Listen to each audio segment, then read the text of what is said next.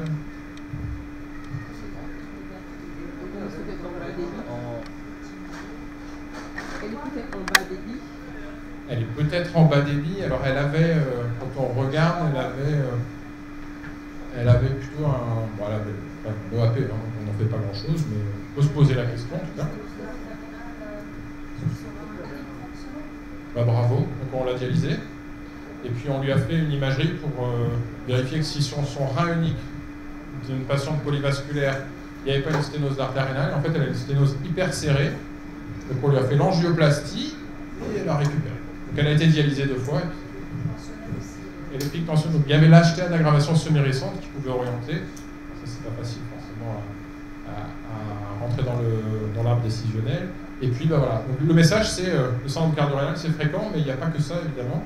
Et donc il peut y avoir d'autres causes. Donc je vous ai parlé tout à l'heure de néphropathie parenchymateuse, ceux qui abîment le glomérule ou le reste du rein. Donc ça, vous avez vraiment besoin d'adresser au néphrologue. Si le DFG est très bas, aussi il y a une protéinurie.